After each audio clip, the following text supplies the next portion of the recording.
Halo, shalom saudara. Bersyukur buat kebaikan Tuhan, kita ada di akhir pekan dan hari ini kita berpuasa bersama-sama. Saya ingin membagikan sesuatu buat saudara pagi hari ini, siang hari ini untuk kita sama-sama sebelum kita berdoa dan berbuka puasa pada hari ini. Sebelum kita mendengarkan firman Tuhan, mari sama-sama kita berdoa. Tuhan, terima kasih buat kekuatan yang Tuhan berikan buat kami hari ini. Kami berpuasa di hadapan-Mu, merendahkan diri karena kami tahu bahwa Engkau berkuasa dan tidak ada kuasa yang lebih besar dari kuasa Tuhan yang ada dalam kehidupan kami. Tuhan Yesus, kami akan merenungkan firman-Mu. Mari Engkau mengurapi setiap kami, memberkati hamba-Mu yang sederhana dan terbatas ini. Hamba berdoa buat setiap umat-Mu dimanapun kami yang mendengarkan Tuhan, biar telinga kami terbuka dan hati kami menerima sesuatu dari Engkau. Tuhan, terima kasih. Dalam nama Yesus kami berdoa. Amin.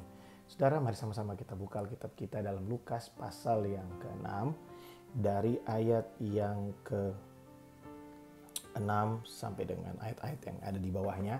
Saya akan baca buat saudara. Lukas pasal yang ke-6 mulai dari ayat yang ke-6. Pada suatu hari Sabat lain, Yesus masuk ke rumah ibadat lalu mengajar. Di situ ada seorang yang mati tangan kanannya. Ahli-ahli Taurat dan orang-orang Farisi mengamati Yesus kalau ia menyembuhkan orang pada hari Sabat supaya mereka dapat alasan untuk mempersalahkan dia. Tetapi ia mengetahui pikiran mereka lalu berkata kepada orang yang mati tangannya itu, "Bangunlah dan berdirilah di tengah." Maka bangunlah orang itu dan berdiri. Lalu Yesus berkata kepada mereka, "Aku bertanya kepada kamu, manakah yang diperbolehkan pada hari Sabat? Berbuat baik atau berbuat jahat, menyelamatkan nyawa orang atau membinasakannya?"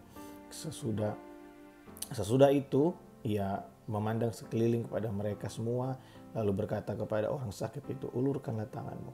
Orang itu berbuat demikian dan sembuhlah tangannya. Perhatikan ayat yang ke-11. Maka meluaplah amarah mereka, lalu mereka berunding apakah yang akan mereka lakukan terhadap Yesus. Nah saudara, pada satu kali Yesus pergi ke bait Allah, ke rumah ibadat untuk dia mengajar di situ buat orang-orang Yahudi yang ada di situ pada saat itu. Nah saudara, di situ ada orang yang sakit, tangan kanannya itu mati saudara. Saudara tahu bahwa tangan kanan itu adalah tangan yang penting dan tangan kanan biasanya berbicara tentang pekerjaan atau penghasilan atau penghidupan seseorang, kekuatan seseorang. Nah saudara tahu waktu itu orang Farisi, ahli-ahli Taurat itu sedang mencari kesalahan Yesus Kristus supaya mereka bisa mempersalahkan dia. Mereka ingin membuat sesuatu supaya Yesus ada alasan untuk mereka bisa melakukan sesuatu yang jahat buat dia. Karena Yesus pada saat itu tampil dengan kuasa. Dia tampil bukan hanya dengan pengajaran-pengajaran yang keluar dari mulut atau dengan hikmat manusia, tapi Yesus mengajar dengan kuasa. Waktu Yesus berkata-kata ada kuasa yang keluar dari dirinya, sehingga pengajaran atau kehadiran Yesus pada saat itu sangat berbeda dibandingkan dengan ahli-ahli Taurat dan orang-orang Farisi yang selama itu sebelum Yesus ada, mereka yang menjadi guru atau pengajar di setiap rumah-rumah ibadah. Nah saudara lihat pada saat itu ketika orang yang tangannya itu sakit, dia datang beribadah di hari Sabat. Saya yakin dan percaya orang ini adalah orang yang taat beribadah. Dia datang beribadah, mungkin dia beribadah karena dia butuh kesembuhan.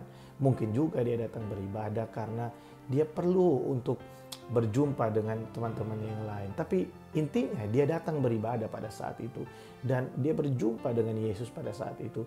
Mungkin dalam hati dari orang yang sakit itu, dia mungkin berpikir Yesus gak mungkin melakukan sesuatu pada hari Sabat. Karena pada saat itu agama itu sudah menjadi budaya buat mereka. Jadi mereka sangat mempertahankan yang namanya kekudusan hari Sabat. Tidak boleh melakukan segala sesuatu pada hari Sabat, dan termasuk pada saat itu menyembuhkan orang sakit juga menurut mereka itu adalah sesuatu yang tidak berkenan atau menodai hari Sabat. Oleh sebab itu mereka tahu sebenarnya bahwa Yesus, pada ahli Taurat ini tahu bahwa Yesus akan melakukan hal itu. Yesus pasti menyembuhkan orang itu. Jadi mereka mengamat-amati bila Yesus melakukannya, maka mereka punya alasan untuk bisa mempersalahkan Yesus. Tapi saudara lihat apa yang Yesus lakukan. Dia memanggil orang yang sakit itu dan menyuruhnya berdiri di tengah-tengah mereka.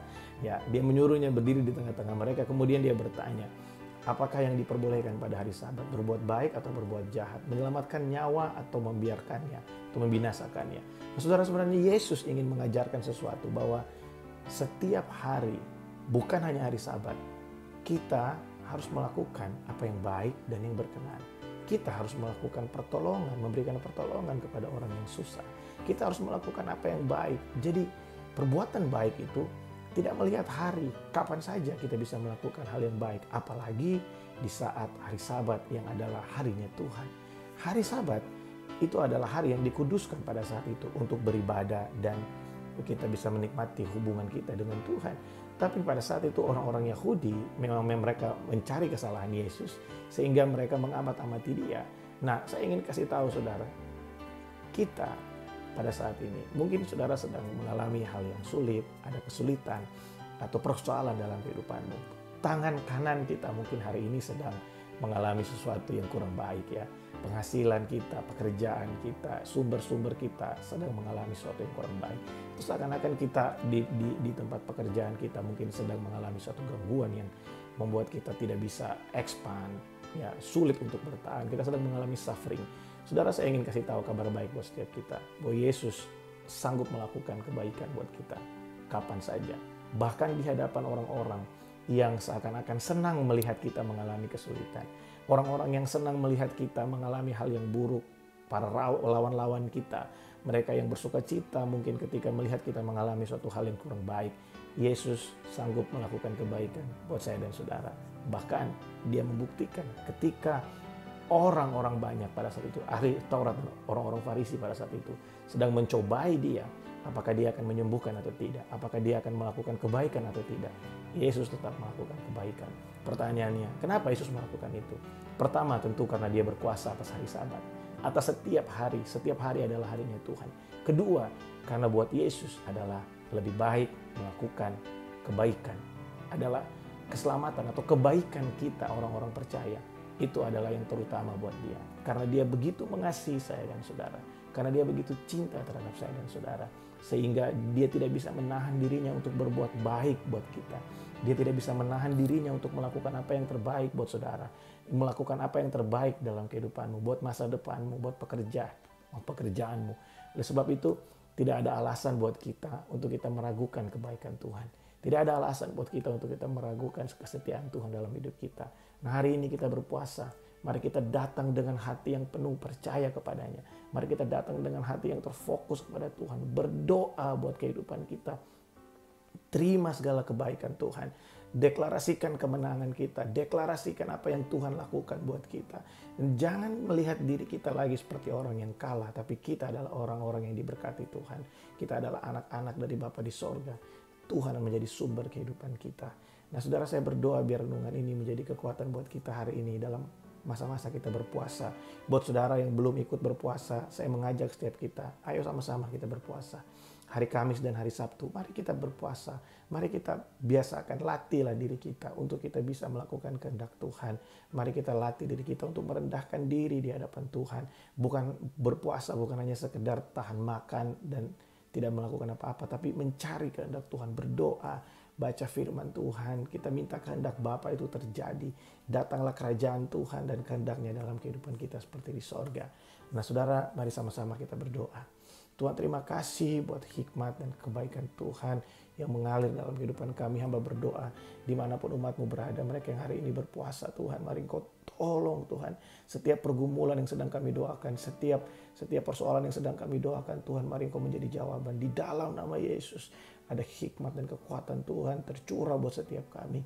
Terpujilah nama-Mu Bapa. Hamba menyerahkan umat-Mu ke dalam tangan-Mu, berkat-Mu atas setiap kami hari ini. Dalam nama Yesus kami berdoa. Amin. Saudara tetap bergairah dengan Tuhan, tetap bersemangat. God bless you all.